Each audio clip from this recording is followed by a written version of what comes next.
people yi ak Bijou si en même temps juste après juste bu Alfi pare ñu doog nag recevoir Pape Diouf donc pour parler des people tey ci suba la ñu dégg ni Johnny Hallyday juste mooy Youssou Ndouru France. bu dee da ngay jéem a xool kan la exactement donc moom bi ci guddi vers les coups de 2 heures du matin ci la ñu wax ni décédé na à l'âge de 74 ans. 74 ans, pas cher. Pendant 9 mois, il s'est battu contre un cancer boo xamante ne moo ko doon consumé cancer des poumons bi mu ko yëgee c'était l'année dernière dañ ko doon weddi à la base après il est venu être franc avec les Français wax leen que il a quand même des cellules cancéreuses mais mi ngi ciy xeex ñu koy defal chimio bi marché wul au début à la fin ça a commencé un petit peu à marcher ba muy dugg studio di def benn album boo xamante ne mi ngi ko tuddee woon moo bi mënuma ko wax parce que saaga la mais cancer la ci teg pour xeex ak feebar boobu même au niveau du studio d'ailleurs entre 2 séances de chimio lu doon dem dugg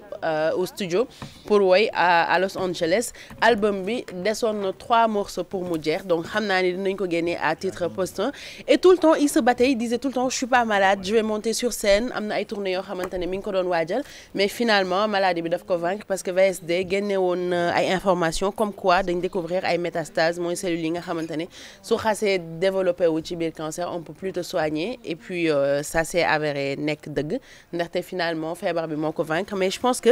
icône la boo xamante ne waa France duñ ko mës fàtte parce que ñun Sénégal sax Johnny dafa dem ba marqué ñu d'ailleurs tey boo dee xool seen journaux yëpp ci moom la ñu titré ci quelques titres dinaa ci ñëw Le Figaro dafa wax Johnny Hallyday le panache d'une bête de scène parce que c'est pas la première fois que muy feebar en 2009 il était malade benn opération hernie discale moo ko daloon ñuy wax ay rumeurs dee na deewul dugg na fi génn na fi mais malgré tout à chaque fois qu'il était sur scène il était généreux avec son public il donnait tout il donnait son max concert au Johnny Hallyday da doon exploser du début à la fin Le Monde titré de l'idole yéyé à l'icône nationale ndax moom bi muy commencé ouais c'était les années yéyé xaw ma ndax ngeen ko année yoo xam ne c'était à la cool sol ay pattes d'éléphant voilà relax take it easy loolu moo xewoon instant boobu ba finalement il est devenu benn icône nationale Johnny Hallyday kenn mënul compter ñaata sosie la am au niveau de la France te ñooñu seen vie ci loolu lañ koy gagner amul kenn koo xamante ne daf ko bañ foofu dañ koy tuddee sax le French Elvis ndax Elvis Presley ak succès bi mu amoon am na ñuy titrer que pourquoi Johnny était la France pour développer ko ci seen ay biir journaux Le Point di wax l'idole des jeunes est décédée et wax nañu sax que Élysée peut-être ñu organiser benn hommage national pour Johnny Hallyday pour te dire nan la tolloon français yi et il a eu beaucoup de chansons yoo xamante ne marqué na àdduna bi yëpp te xam naa ni tey réseaux sociaux yi hommage yi dina bëri Pape Cheikh. Jean-Philippe Smet de son vrai nom il est mort à l'âge de 74 ans 15 juin quelque chose comme ça le judd 1945 si je ne me trompe 43 voilà ci la judd woon donc tey ci suba la ñu wax ni décédé na donc Johnny j'allais dire Johnny mais Johnny Hallyday oui moi je fais partie des personnes yu Johnny Hallyday tax ñu bëgg musique française ce matin Mado bu ngi may reetaan di ma kokkali quand je lui ai dit j'ai pleuré ce matin parce que voilà dama bëggoon Johnny j'écoutais sa musique sama carrière animateur je l'ai commencé ak di def émission musique française ah c'est une culture bu ma bëgg je faisais Tendresse tous les dimanches soirs à 22h30 de 22h30 jusqu'à 1h du matin c'est-à-dire ni ma mel ci Kiné Lam meloon naa ko ci Johnny Hallyday à l'époque c'est rigolo parce que voilà et pourtant loolu moo am donc moom icône la il a beaucoup fait pour la et puis je pense que acteur toutes les personnalités françaises ñi ngi nekk di réagir actuellement ku ci nekk di wax lan moo la ci metti ci décès bi ku ci nekk di indi sa témoignage lan nga vivre woon ak moom c'est touchant voilà c'est très touchant merci l'un des rares artistes français à avoir percé sur le plan aux États-Unis parce que bokk na ci jamonoy temps rock'n'roll yi il faisait même des tournées aux États-Unis Texas donc il y a une chanson boo xamante ne yu bëri foofu la koy bindee sax d'ailleurs Amérique moom bokk na d'ailleurs il habitait là-bas donc avec sa femme et tout donc boo xoolee style am il est toujours rock'n'roll et tout donc voilà Johnny daal Johnny mi sosal nag te Johnny dee dafay wax léegi ba Johnny jóg jeex na léegi nañ jàll ci keneen beneen people mu jeex ñu ngi koy jaale jabaram Laetitia ak doom yi ndeysaan ak David ak Laura Smith waaw ndeysaan sama xarit yooyu c'est dur voilà c'est dur vraiment ko bëgg yow alors Obama Barack Obama moom la ñuy waxtaanee. moom mi fi nekkoon déedéet gaañuwul moom mi ngi dund macha allah na dund ba si kanam.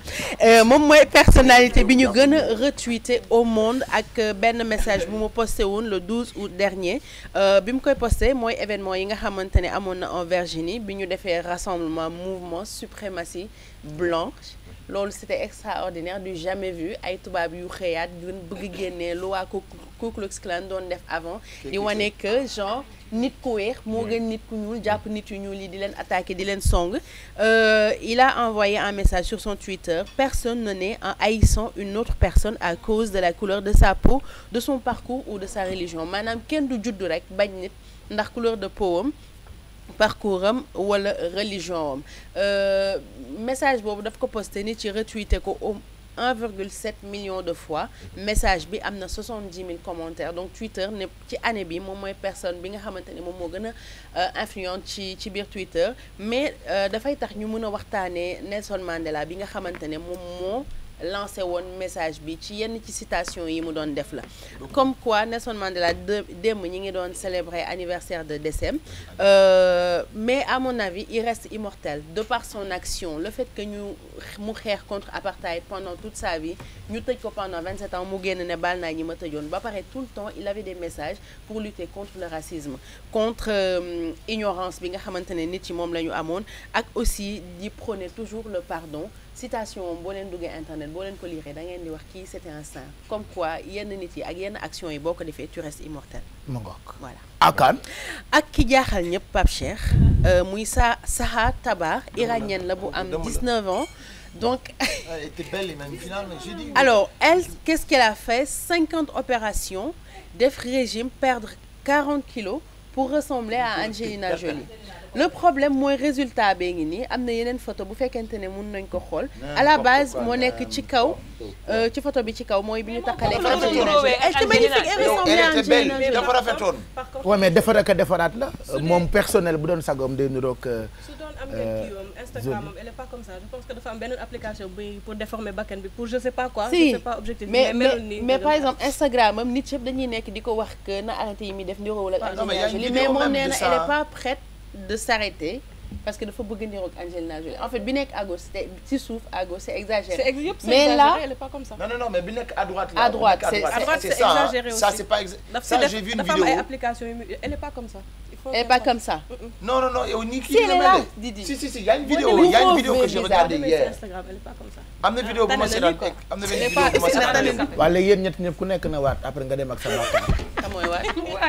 waat man de mën naa wane sa mbos man ma ko seetaan ci. waaw d'accord donc moom elle veut ressembler à Angelina Jolie moo tax mu dem soppi waat kanamam beaucoup d'opérations yi baax yi baaxul mais en tout cas risé wu internet bi la. il y a 300 000 personnes ñu koy suivre Instagram mais ñëpp dañ nekk di koy ne arrête-toi mais moom elle est convaincue mais fans voilà nit da ngay bëgg nit. mu jaral am na ay nit yoo xamante ni duñu xam nit bi tuddee ko doom. parce que juste artiste la waykat la tuddee Pape Diouf doom xamuñu Pape Diouf bëgg Pape Diouf moom tamit bëgg Angelina Jolie peut-être moo tax mu bëgg nuroo ak moom bon ben écoute mais elle est convaincue justement que nit ñi niroo nag moom bëggee dimbali da ngeen koy wax nuroo ngeen ak moom vas-y tu peux. La chose c'est que actuellement on est dans un monde où quand tu n'as pas d'attention tu penses qu'il y a un problème. oui te malheureusement adolescentes yi dañ koy teel a def seen xel. donc souvent il faut que ñu wax suñu sœurs yi wala suñu petits frères yi ne l'attention peut-être elle est juste c'est virtuel. mais c'est là bi écran bi la bu ndaw bi. voilà donc foog gars yi def ko seen. ça rend tout le monde narcissique. voilà moo leen di dugal ci yenn. ça crée une génération de narcissiques de. la dernière fois carrément narcissique quoi. c'est dommage leur personne ñoo tax a def nii j'ai envie de leur dire mais poste-moi tes leçons tes cours. merci ñu jàll ci leneen parce qu'on n'a plus beaucoup de temps.